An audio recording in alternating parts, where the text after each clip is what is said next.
और भजनलाल जी राजस्थान के लिए अशुभ है, ये मैं कहना चाहूंगा। आगे पता नहीं क्या क्या घटनाएं होगी, ईश्वर बचाए इस राजस्थान को।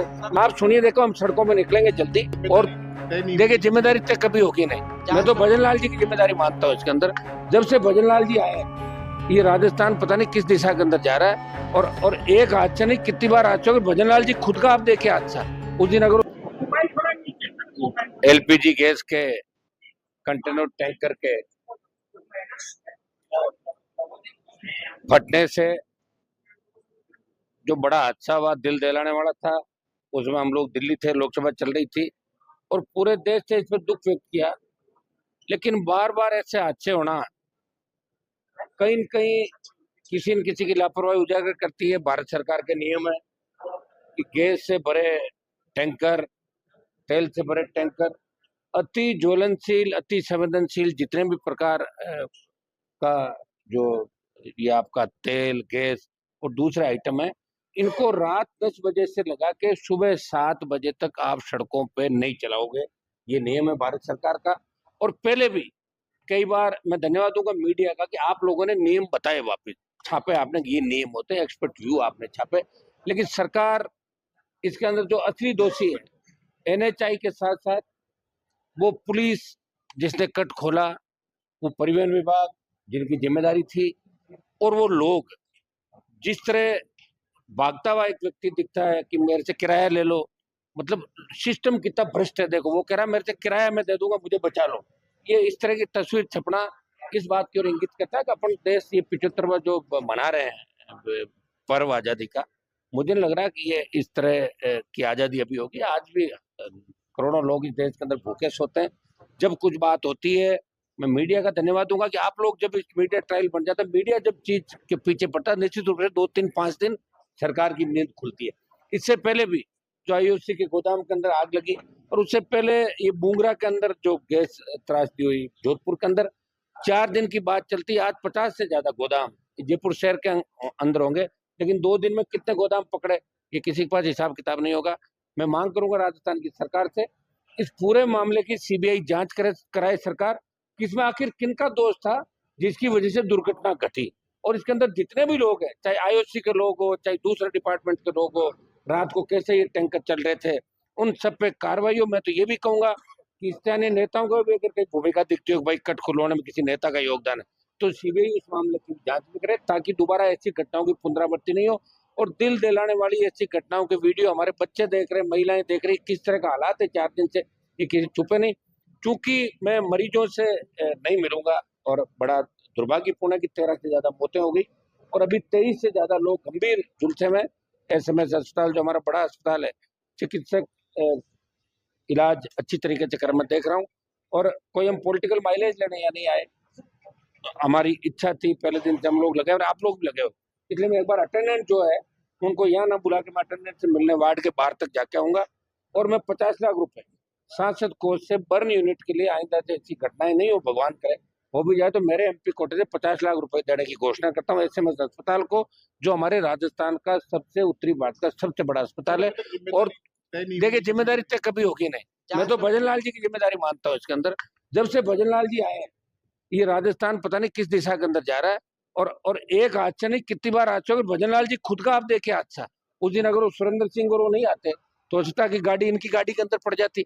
मुख्यमंत्री के साथ कितनी घटनाएं होगी।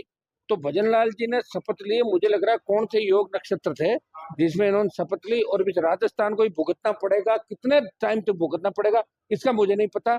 जो इस राजस्थान के अंदर घटनाएं हो रही है एक से बढ़ के एक, कहीं न कहीं मुखिया की जिम्मेदारी सबसे बड़ी है। और भजनलाल जी दौरे कर रहे हैं, वहां जाके बात कर रहे हैं, लेकिन क्या पैकेज दे दिया आपने। हमने मांग करी कि 1 करोड़ रुपए, अब उसका तो घर परिवार चला गया। जिन व्यक्तियों का छपा भाई परिवार में एक ही कमाने वाला था, 3 थे। और क्या सरकारों को फर्क पड़ता बताइए मुझे। सरकार जितना पैसा टैक्स का लेती है, अगर 2, 5, 10, 20 करोड़ रुपए किसी को दे दे इस हादसे में, तो सरकार के कोई फर्क नहीं पड़ता। हम लोग तैयार हैं, हमारा एमपी कोटा, एमएलए कोटा, आप लीजिए, आगे होकर हमसे बात कीजिए। कोविड के टाइम पे हम लोगों ने सबसे पहले शुरुआत करी, और कोविड के टाइम भी सबसे पहला जो 50 लाख रुपए देके खर्च किया तो नागौर के अंदर मैंने ही शुरुआत की, वेंटिलेटर मंगाए, तो आज काम नहीं आ रहे, ठीक बात है।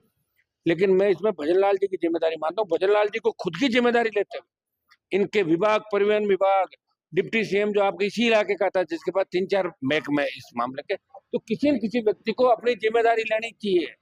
और भजन लाल जी राजस्थान के लिए अशुभ है, ये मैं कहना चाहूंगा। आगे पता नहीं क्या क्या घटनाएं होगी, ईश्वर बचाए इस राजस्थान को, मैं यही कहना चाहूंगा। जांच कमेटी बनाई कुछ नहीं, आप सुनिए, देखो हम सड़कों में निकलेंगे जल्दी, 1-2 दिन के अंदर। बड़ा जो राजस्थान के अंदर घटनाएं हो रही है, इसको लेकर किसी को लड़ना पड़ेगा। कांग्रेस भारतीय जनता पार्टी की गोद में बैठ गई, सरेंडर होगी, क्योंकि कांग्रेस के लोगों ने जिस तरह पेपर लीक कराए, जिस तरह की घटनाएं घटी, कांग्रेस वाले आंदोलन की बात करते, बीजेपी वाले कहते तुम्हें अंदर करा देंगे, चुप हो जाते हो, घर बैठ जाते जाके।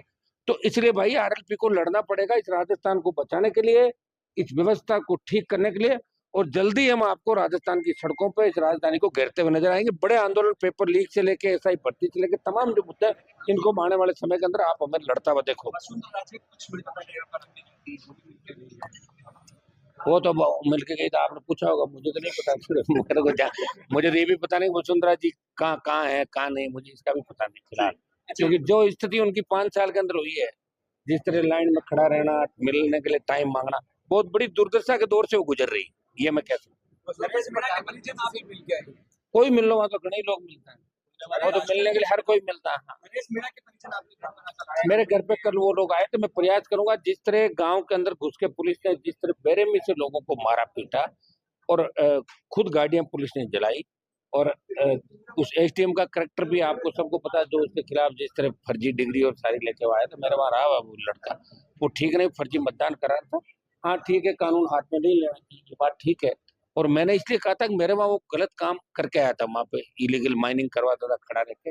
और इसमें हम लोग प्रयास करेंगे, एक बार जेल के अंदर जो बंद लोग हैं समरावता गांव के, उनको हम जमानत मिले बाहर लेके आए, और झूठे मुकदमे जिन पर दर्ज किए वापस लिए, दोषी पुलिस अधिकारी है, तो उन पे भी उनके खिलाफ कार्रवाई होनी चाहिए। मीणा समाज के नेता जो सरकार के अंदर है, वो भी वहां गए थे। मैं उनको भी कहना चाहूंगा कि जब वो सत्ता के अंदर नहीं होते, तब तो सरकारों से मांग करते हैं, और जब सरकार के अंदर बैठे हैं, तो अपने समाज के साथ साथ किसानों की पैरवी भी करे। और जब सरकार में है, तो फिर मांग क्या करनी, हाथों हाथ आदेश कराने चाहिए। सरकार कोई मांग थोड़ी करती है, मांग नहीं करे, और मांग करे फिर बाहर आ जाए सरकार से, अंदर बैठ के क्या मांग कर रहे हो। 29 को आंदोलन भी है, उसके लिए आज बात करेंगे आंदोलन के अंदर 29 वाले में। मैं तो उनके साथ हूँ पहले दिन से, आपने मेरे बयान देखे होंगे कि मैं नरेश मीणा के परिजनों के साथ हूँ। उनका बेटा, उनका भाई कल आए थे, और लोग भी आए थे, नौजवान सारे।